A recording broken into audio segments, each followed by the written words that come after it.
Assalamu alaikum warahmatullahi wabarakatuh. Ndugu wapendwa wafuasi na watazamaji wa kipindi Iko Wapi Zamani, karibuni tena katika makala haya ya kuendelea, makala yenye msisimko kutoka kwake mzee wetu mkongwe mzee Ali Joho Jumbe, na tunatoa shukrani sisi kwake yeye kwa kujitolea kuja kutuzungumzia historia yake aliyopitia yeye mwenyewe na aliyoishuhudia.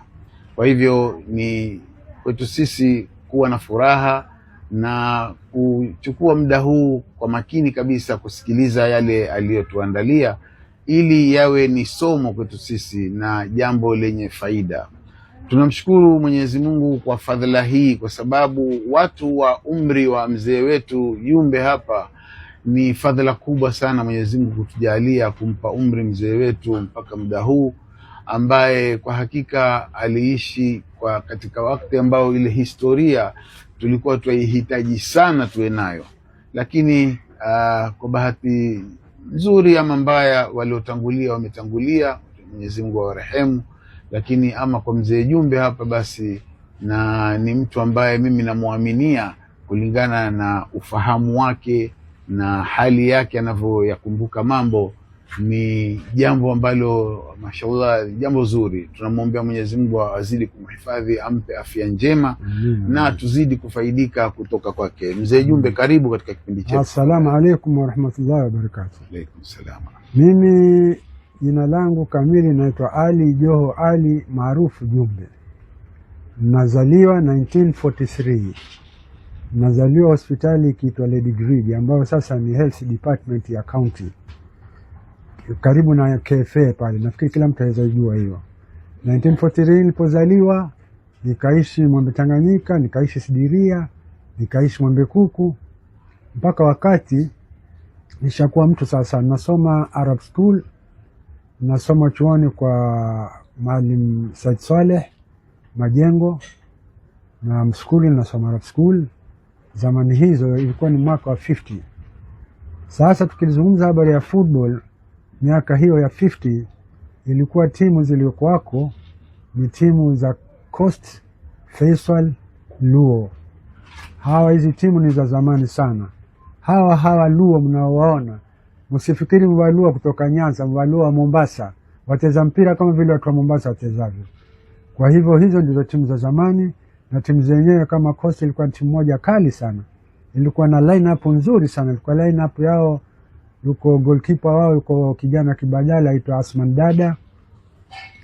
Kuna mzee Rashid Pauni, washakufa marehemu wote. Kuna Hassan Peter, kuna Bakombo, kuna Mudu, kuna Kembo, kuna Batsaidi, kuna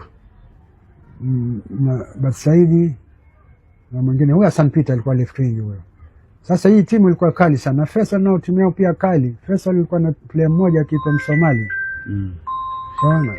Huyo Msomali ni player mkali sana sana. Sio tu Abdul Kadir, sio tu nani. Msomali, lakini anajulikana sana. Watu wa zamani watamjua Msomali ni nani. Huyo mmoja alikuwa akitingisha timu nzima. Huyo mmoja ukali wake awazima wale wengine. Lakini Faisal na Coast ilikuwa adui kabisa. Ni watu timu sopendana hizo na Luo.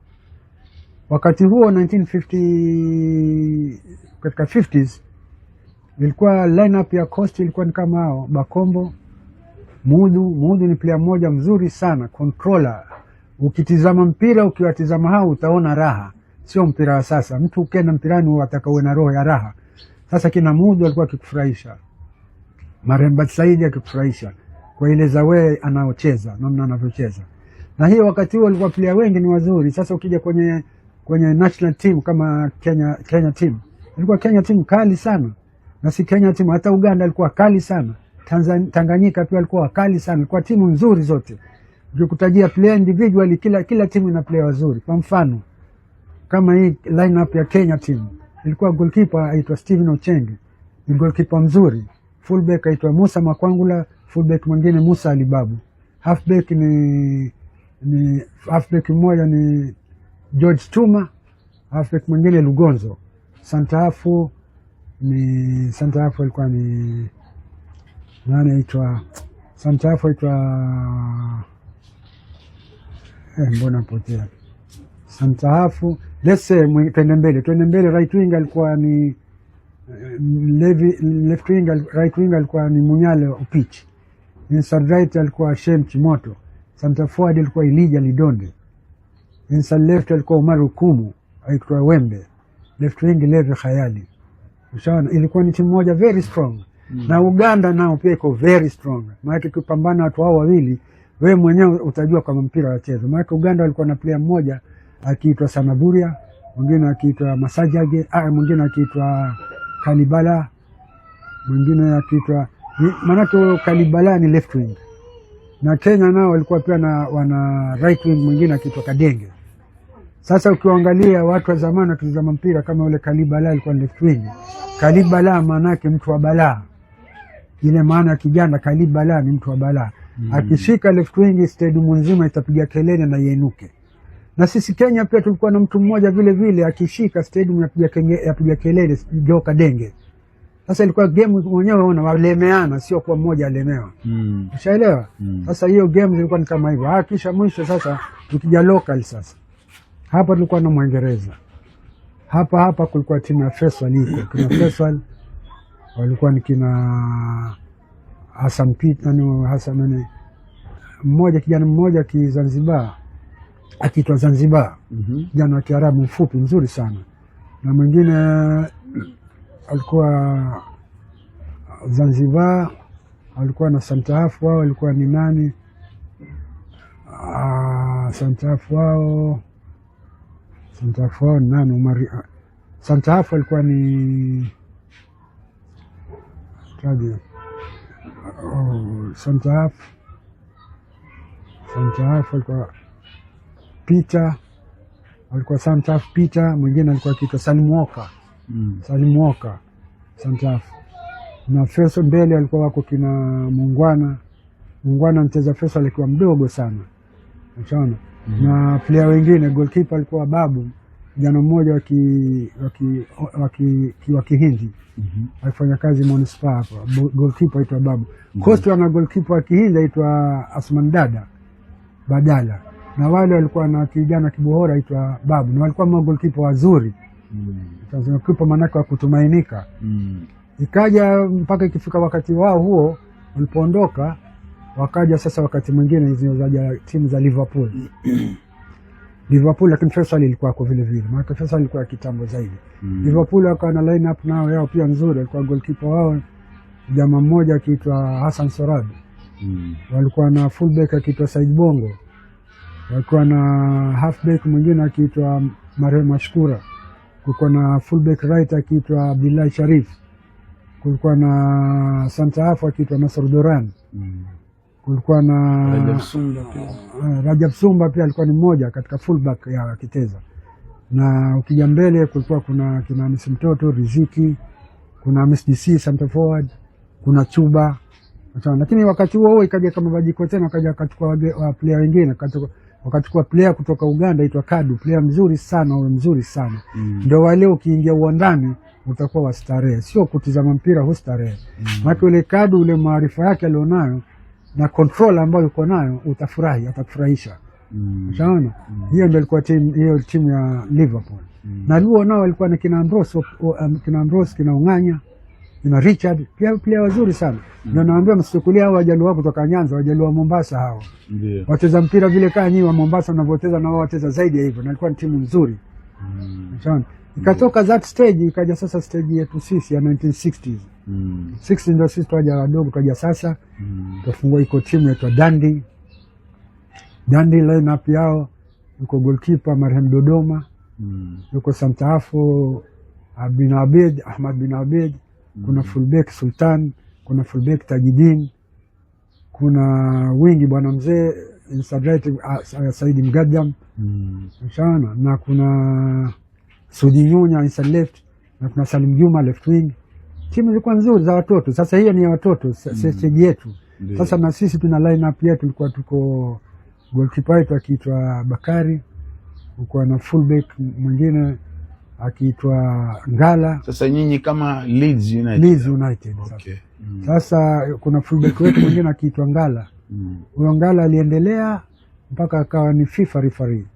Alikuwa fullback mzuri, tulikuwa reserve huko. Sawa, Ngala.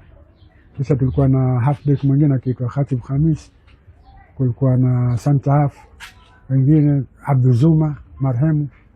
Sawa, kulikuwa right wing Barak Arish, inside right mimi, center forward Badiali, inside left Mohamed Kembo, left wing Said Mbarak. Hiyo timu ya Leeds hiyo. Na Dundee nao pia walikuwa na line up nzuri. Na Brazil nao sasa. Kuna timu ikiitwa Brazil ya Majengo. Walikuwa wako goalkeeper wao ni Mbarak Said marehemu. Na fullback wao mmoja ni aitwa Tobosha. Na mwingine aitwa Aman Salim. Halfback aitwa Kitauro na mwingine Muhammad Khamis. Timu kina Sadla hiyo. Aswa kina Sadla. Hao Sadla ndio alikuwa timu yao. Hata Sadla mwenyewe alikuwa akicheza vile vile. Ndio. Hakuteza sana lakini alicheza. Na mbele kina Mabruki wako, kina Jumanne Mvudi. Timu nzuri za watoto size moja lakini timu zote kali. Hapo wako wale wakubwa zetu kina Riziki kina nalo ni wakubwa. Sisi baada ya kina Riziki ndio sisi. Lakini sisi tukipambana pia watu wakiona raha. Watu timu za pambana kweli. Na katika hapo walikuwa kuna vijana maana talented kweli. Nikikutajia upande wa wingi kuna kijana mmoja mwanzo, kuna kijana huyo Alisungura. Alisungura alikuwa wingi mzuri. Kisha kuna Ghazali akiteza ngome, kijana mmoja controller mzuri. Na kuna Ghazali, kuna Rashid Mazrui, Rashid Mohamed Mazrui, wingi mzuri pia. Na kuna Askul pia, Askul alicheza. Askul ilikuwa ni inside right. Lakini nakwambia wale mawingi wingi pekee. Wingi. Na kuna mmoja nani yule jana nakutajia. Askul alikuwa ni inside right. Huyu nini? Mgoa wa Mwenge huyu. Nani Tony Musk. Tony Musk alikuwa wingi mzuri akicheza timu ya Goa. Na zamani pia ilikuwa kitu kimoja, wazungu walikuwa wanatugawanya sana, walikuwa wapenda watu kugawanya sana, walikuwa kitia timu za kikabila. Kulikuwa timu inaitwa Samia. Kulikuwa timu inaitwa Kakamega, inaitwa Luo, kuna timu inaitwa Baluya.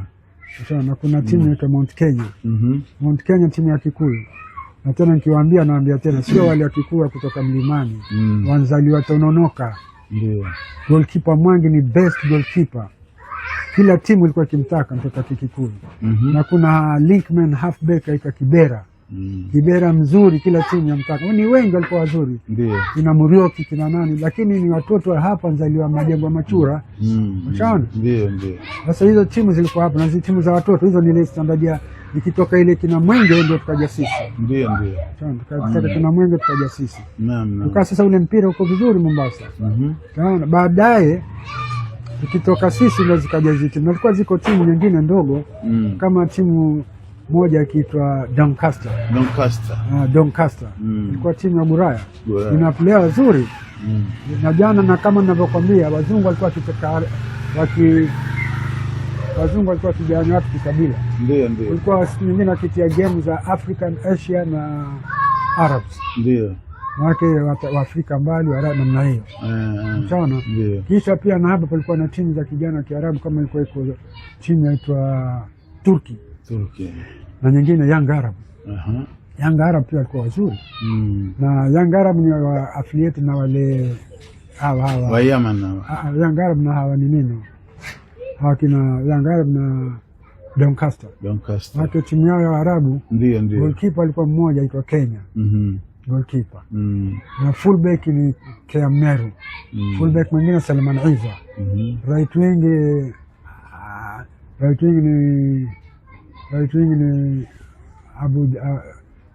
wing ni Labid Kona. Inside right Ahmed Msallim.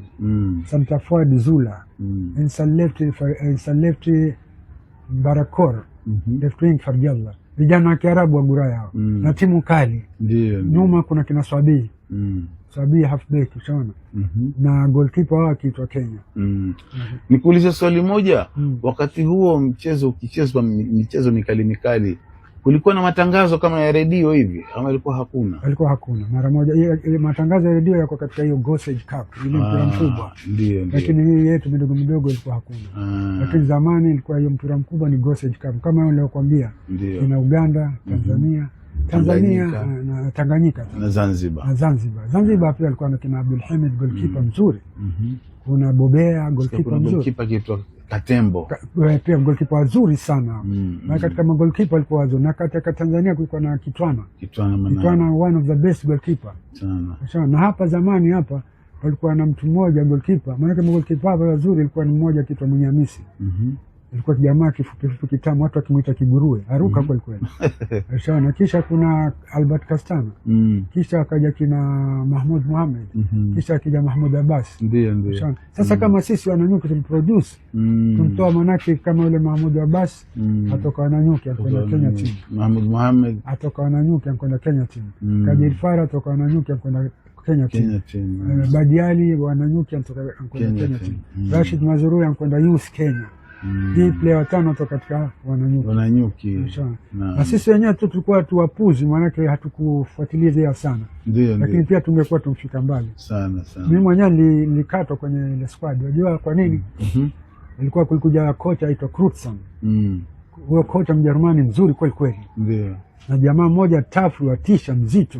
Hata player akiumia yeye wambeba peke yake, hakuna machera. Sasa tumtukuliwa Chuda House Hotel, tufanya mazoezi, tufanya selection. Katika kukaa kule tutafanya selection, sasa mambo ya kitoto. Yule Kadir Farah tukaenda chooni kule akatoa sigara avuta.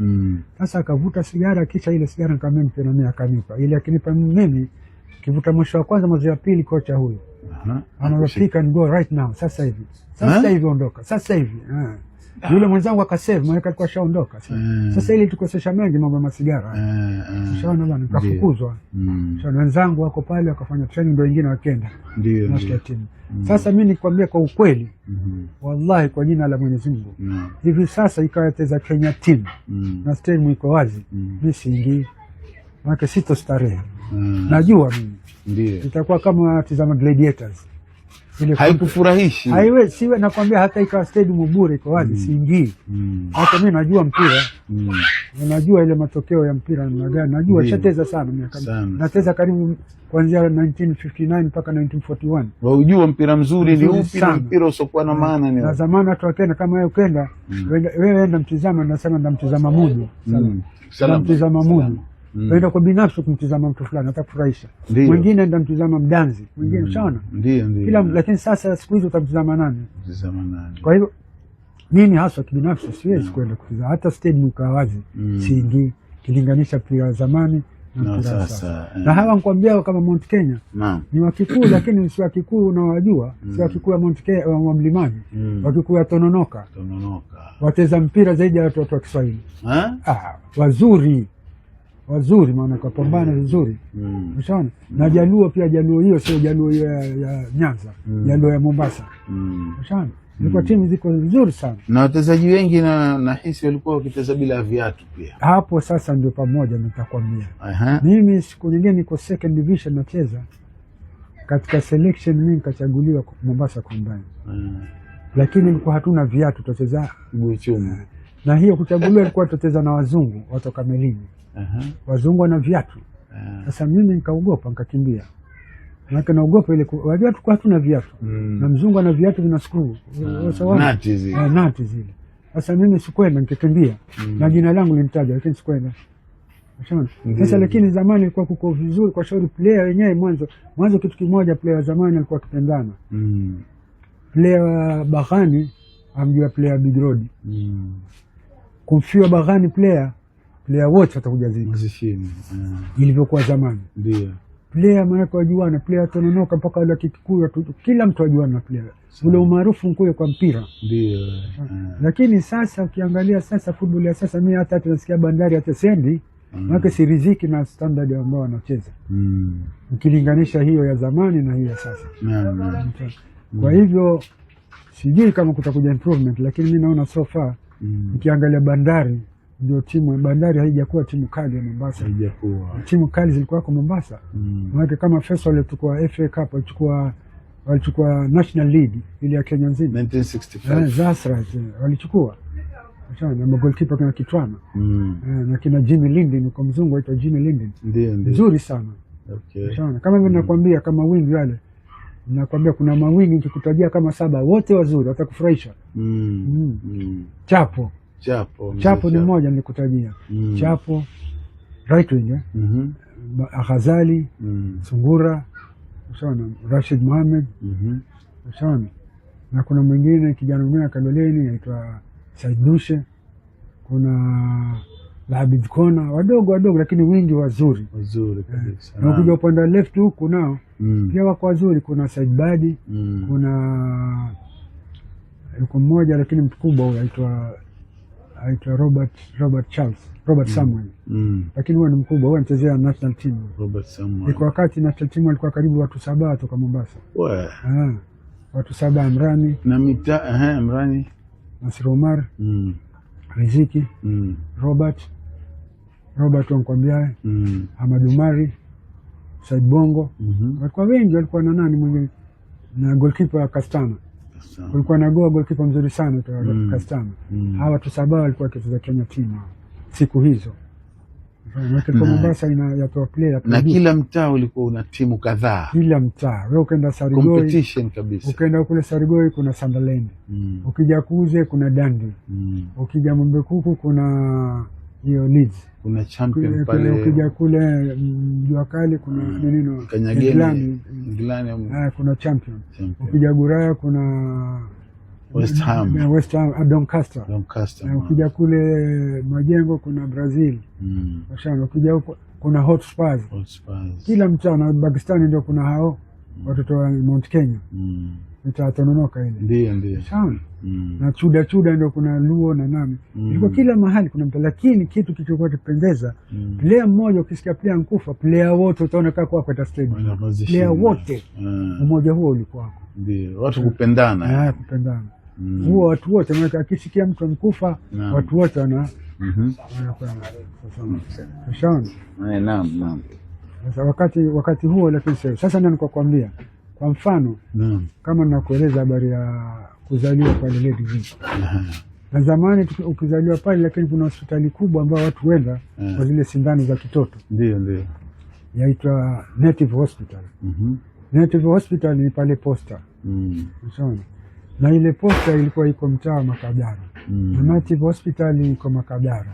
Sasa baada ya kuburishwa kwa hii kuburishwa hospitali kuletwa huku, watu waita Makadara, lakini si Makadara, ile ni Coast General. Makadara ni ile Posta ndio ilikuwa na hospitali, kwa sababu iko katika mtaa wa Makadara. Lakini sasa watu wakambe huko ndio Makadara. Yeye ya Coast General hadi Makadara, lakini kwa wajuao wasiojua. Na police station Central ni pale ama ilikuwa kwingine? Pale Central. Mwanzo ilikuwa polisi iko upande wa Kotini, lakini mwisho tulifanya sisi ni ile Central pale. Palikuwa na sinema ya Nazi Cinema pale. Ile polisi ubavuni kwake ilikuwa Nazi Cinema. Na viwanda mlivyokuwa mkiteza ni hivyo, kulikuwa na vingine kabla ya hivi? Ilikuwa kiteza uwanja wa Tononoka na Nyanda Ground. Nyanda Ground ile Tomboya School. Nyanda School. Kisha na Mombasa Sports Club na Police Ground. Na Arab School Ground. Hizo ndio ilikuwa viwanja. Na Bohora Ground. Bohora ipi? Ule uwanja wa Bohora ule. Na kuna na Magoa walikuwa pia na uwanja wao kule. Walikuwa na Magoa pia. Kulikuwa maana sasa Mwingereza aleta timu za hiyo kabila. Na Goa walikuwa pia nao timu yao nzuri. Kina Albert Castana, kina Tony Mask, ndio, kina Jimmy wengine wazuri. Na Waingereza nao. Nondo Crips. Nondo Crips na walikuwa wazuri. Kuna kina George, kuna Andrew. Goalkeeper mmoja ni mzuri sana. Jina lake limetoka, lakini goalkeeper mmoja ni mzuri sana. Na hiyo sasa wakati huo ilikuwa hiyo timu ya wazungu yafungwa sana. Yaani si wazuri sana. Lakini wakati mmoja akaja player mmoja kutoka Ulaya aitwa Stanley Matthews. Sasa ikalikiwa maana player mkubwa wa Ulaya anacheza nafikiri World Cup. Sasa ikalikiwa kwa Mombasa Combine yacheza na wale Nondo Crips. Yule bwana akaingia yeye mmoja tu. Sasa huyo mmoja alisababisha Combine ikafungwa. Maana right winger achukua wale hawale mpira sana, lakini akifika golini akitoa minus wale wafunga. Alisababisha tufungwe goli 3-0. Na ni timu mbovu kabisa Nondo Crips. Haijui mpira. Lakini kwa mtu mmoja Stanley Matthews, aitwa Sir Stanley Matthews, alisababisha Kufungwa 3. Nzuri. Wakati huo 60s hizo. Hebu hichi kisa cha kuinukia kwa Alikaji, manake nasikia akianza aliyekuwa benchi alafu katokea sijui Lidonde ilikuwa hivi Alikaji. Naam. Alikuwa akichezea, mimi nasoma naye chuoni. Naam. Shona. Alikuwa ni mfunzi wangu. Ndio. Lakini tangu chuoni ule ilikuwa kuna vipira vya tennis. Akipiga vizuri sana. Akataka kihepa sasa kumuogopa kile kipira kidogo kile. Naam. Sasa Alikaji akachezea timu, manake ile Liverpool ilikuwa na timu yao ndogo ya Manchester. Akacheza Manchester. Akacheza Manchester mdogo. Ndiyo. Liverpool wacheza timu yao iko kamili, lakini Santa Fordi kwa jamaa moja iko MSGC. Si mzuri sana. Sasa akaja akacheza pale, lakini wale wakamdharau ile. Sasa alikumdharau akachukuliwa na Faisal. Akichukuliwa na Faisal akaonekana. Akionekana ndio enda Kenya team. Sasa akaenda Kenya team reserve. Nilikwambia kuna kijana mmoja wa Kibaluya aitwa Elijah Lidonde. Apiga kweli kweli huyo. Ndio. Kama nilivyokuambia jana, Elijah Lidonde Kenya, Agwitende Tanzania. Agwitende naye wapiga hapa mpaka kule nyumbani kule. Ndio. Sasa katika kucheza ikawa Elijah kwa pale. Na list yao ilikuwa ni kina Kadenge. Sasa Elijah akaja akacheza akaumia. Ilikuwa Tanzania. Tanganyika, Dar es Salaam. Elijah akitoka kaingia Alikaji. Hawajafungana. Sasa Alikaji akazitia goli 4 peke yake. Ndio kumzima Elijah. Ndio Alikaji atukua shati. Kuenuka sasa Alikaji. Ndio atukua namba sasa. Akafikiri ile kuingia nzifunga goli 4. Hata Kadenge asema siwezi kucheza bila mtoto. Kadenge kikrosi kaji kwa vichwa ndani. Na left and right. Akafunga 4 goals. Tangu siku hiyo ndio kaji waanza kushika ile namba Elijah.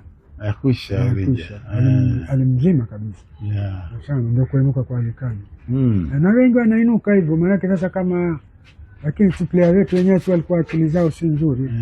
Walikuwa tukitumania mpira sana. Mambo serious. Kama kina break kina nani, hakuchukulia mambo serious. Wajua atacheza au atacheza mpaka azeeka. Sasa kina Soromare kiukanyaga mpira kiteza sasa hivi. Soromare. Lakini Sungura. Ndio. Sawa. Kina Kadirfara. Badiali alikuwa ni bega kwa bega. Maana mimi ndio inside right wake center forward. Kabisa. Sawa, mimi ndio nilikuwa namba 8 yake. Sawa. Sasa basi, lakini wale player wale walikuwa hawachukulii serious sana. Ule mpira hauchukulii serious kabisa. Ndio. Hata ungekuwa uwainua sana. Lakini hawakuchukulia hivyo. Tuwakumbuke marefari hebu walikuwa wakishajiisha ule mpira. Alikuwa refari mmoja aitwa Ngesa wa zamani basi. Zamani mwalimu wa skuli. Alikuwa sisi wananyuka kituonea sana. Na Maulidi naye. Maulidi naye alikuwa refari matata. Kuna na Saidi Ali alikuwa ni wananyuki. Lakini alikwenda mpaka FIFA yule. Ndio. Alikuwa mzuri. Alichukua FIFA sawa. Akikula na Robert Sagormaya na nani huko.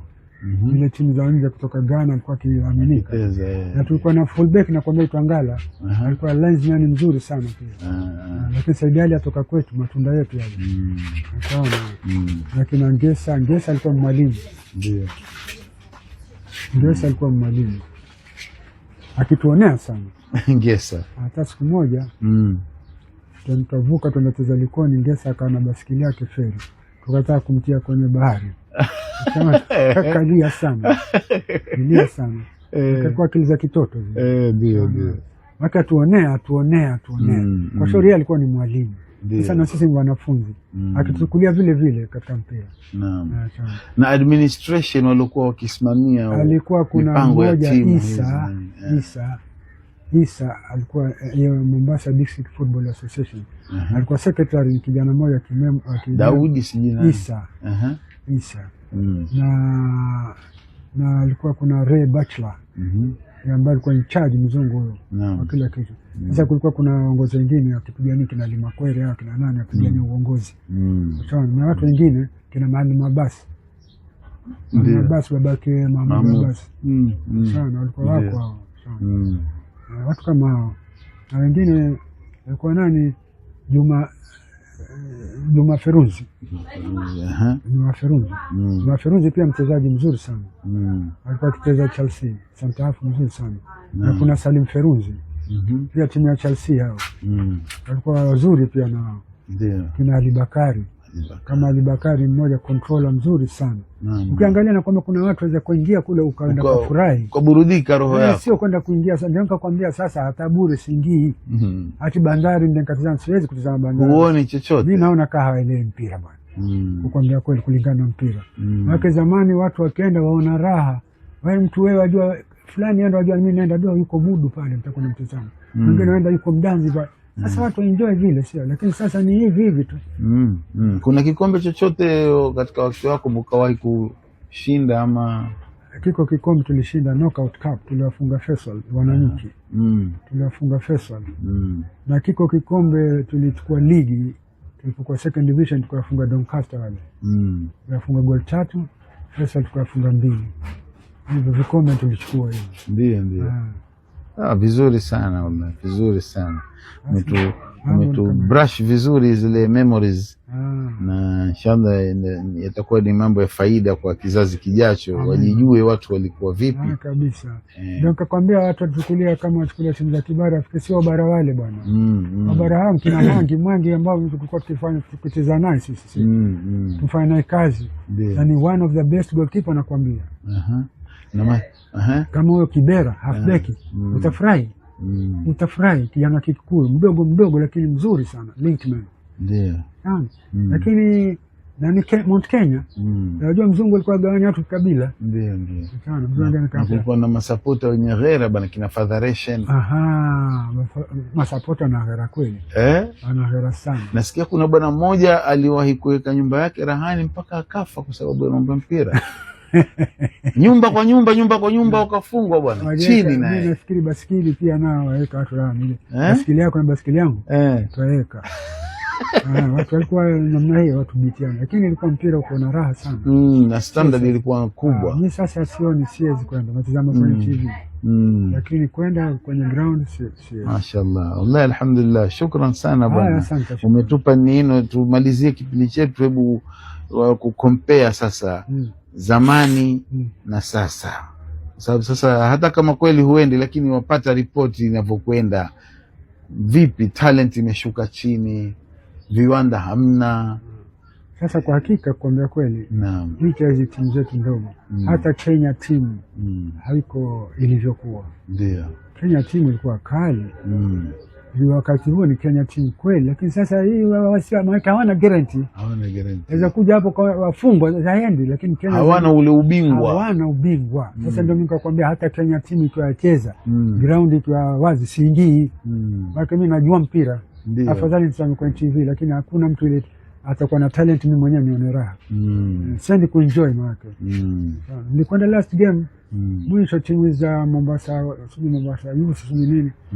Basi ndio last game kasema sendi tena. Akisikuona kama kuna kitu cha kufurahisha. Ndio. Kwa hivyo ukicompare wale wa zamani na sasa kuna utofauti mkubwa sana. Mashaallah. Na zamani watu ghera iko. Sasa hakuna ghera. Zamani ghera iko kabisa. Alhamdulillah. Basi wallahi tunashukuru kwa muda wako na mahojiano yetu. Inshallah itakuwa ni yenye kufaidisha umma wetu. Na harakati kama unavyoona nimeanzisha kwamba manake tunavyoishi lazima tuwe na historia yetu. Tujaribu kuihifadhi, kutafuta wawili watatu wanaokumbuka watueleze ili tuate vitabu. Ili jambo la vitabu litakuja liwafae kizazi kinachokuja. Nafikiri utapik sana katika hiyo ndio. Sana.